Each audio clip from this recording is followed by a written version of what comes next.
What to check when you're buying a house.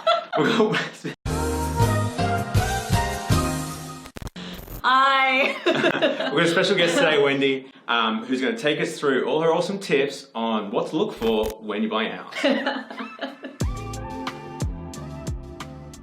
So, as I mentioned to you before, Jaden, I have a House Hunters downloadable checklist on my website. So we'll have the links below. You can check it out and get that because there's a lot of stuff on there. Yes, there's a lot.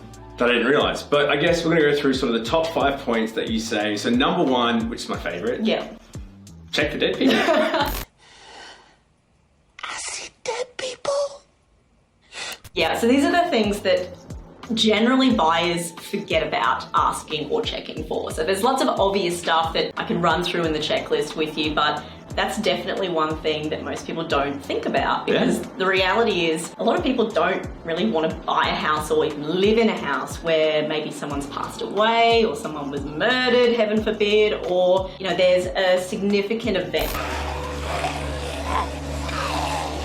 What does that mean though, significant event? Like, is it, I can't even think of anything else bad that would happen, but I'm sure that would be. So it doesn't have to be someone dying at the property. It can be something maybe to do with the property itself. So a major structural fault that happened maybe some years ago. Things like that is something to definitely ask the real estate agent, because the reality is they do need to tell the buyer if the buyer asks the question. There you go. Yeah. So number 2, the stuff that you actually check when you're in the property and you're buying. Yeah. So, I don't know, when I bought my place, I sort of just walked straight through. It looked good, seemed alright. I bought it. Which is probably like most people, but what sort of stuff do you do? Because obviously you're buying lots of places because you're a buyer's agent. Yeah. What do you do when you see a property? So as I said to you before, definitely get a building and pest inspection, but the reality is you don't really want to have bought the property and then be paying for a building and pest inspection. If at the time of your first inspection, you can just check off a few basic things. I mean, I check everything when I'm looking for a buyer. So I turn on all the taps and One of those check annoying for any people walking leaks. through the property. I'm annoying No, but the real estate agents. It's important because like Nuts if and you, nuts. you buy it, you're going to have to fix it if it's broken, if it's leaking, if the sink's got chips in it. Happened at my place. Did you notice it? Yeah, it was $500. little things like that. That's right, up. yeah. And look up. So gutters. That's another thing. Or mould. I found that at a place in Sydney I bought. Definitely. Sucked. Yeah, that's not good. Yeah. And it's not good for your health. Yeah. Good point. Look up, look down. So flooring, cracked tiles, floorboards, signs of borers or heaven forbid termites. I always, do a real scope around. But the other thing as well to keep in mind is the neighbours.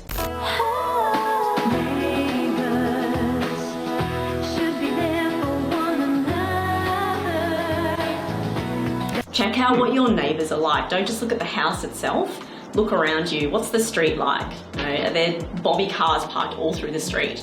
These sorts of things. And this is where, do you really want to be living in that neighbourhood, or do you want your tenants living in that neighbourhood if it's an investment? So one thing I like to do is go and see the property outside the inspection hours. So a lot of agents do the Saturdays, the Thursday nights, but what about the Monday mornings when you've got to go to work, or the Friday afternoons we're going to come home from work? Or the Saturday party nights.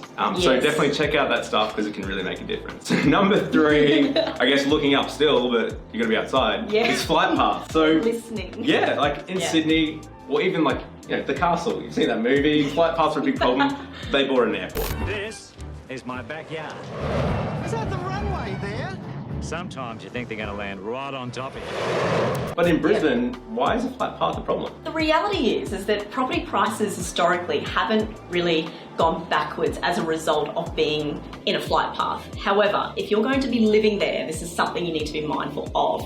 And now that Brisbane is getting that second runway, there's a new flight path in tow. So there is actually a tool that you can go onto.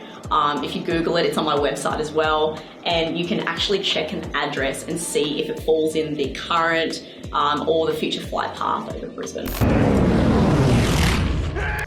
There you go. Make a big difference. Flood zone. Yeah, 4 is flood zone. Yeah. So has your property gone swimming? Is that bad? Do you think so? Yeah, well, let's get a boat.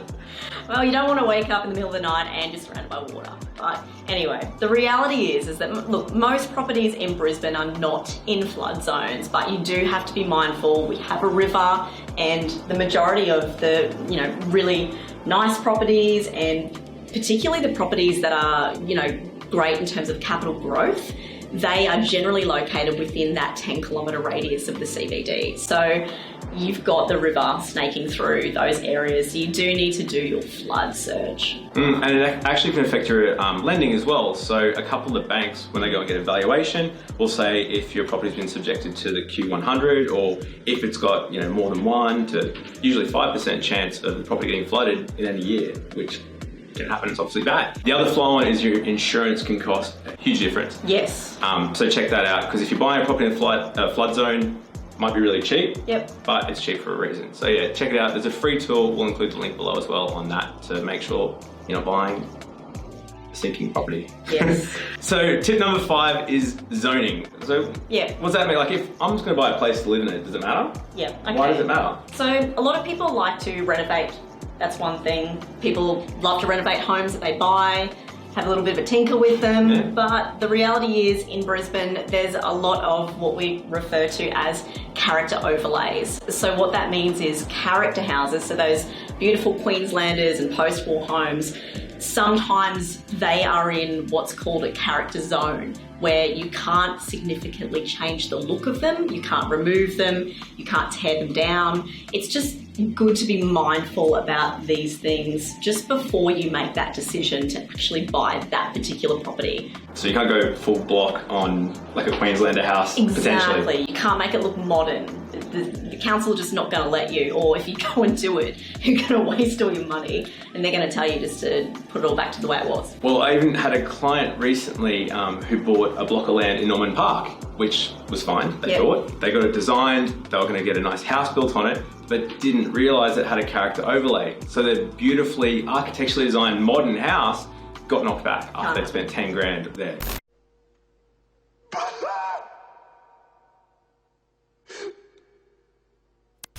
So check that out. The website's PD Online. You can Google it. Again, you can just put your address in there. It's pretty easy. And you can find some simple stuff out like, what can you do to the place? Can you knock it down? Was it pre-war and post-war? Makes a huge difference in Brisbane. All right, we've got one bonus tip, bonus round, school zones. So, school zones. Not a big thing interstate, but in Brisbane, like Queensland, it makes a huge difference. Like, property prices in certain catchments can be worth 5-10% more than the one that's literally across the road. Why? Yeah, 100%. Because the reality is, parents want their kids to go to great schools. So you think about it, if you're in that zone or that catchment, so regardless of whether you're looking for tenants to occupy the property or it's your own property to live in, there's going to be more demand for properties in those areas. So it's that simple supply and demand rule where it's pushing prices up because everyone wants to get into the catchment area. Well, I guess even if you think about it, a private school in Brisbane, and I know it's been looking for my daughter, it can cost like $20,000 to $30,000 a year. So that's why I've got to look for those areas where you can save $20,000 to $30,000 a year and people will spend more to get in that area for those reasons. Exactly. Cool. So where can we find you? Where can you find me? At the local coffee shop. Yeah. wendyrussell.com.au, that's the best place to start. Awesome, we'll have all the details in the comments below. If you like the video, give us a thumbs up, ask a question, we'd love to answer it. Otherwise, catch you next time.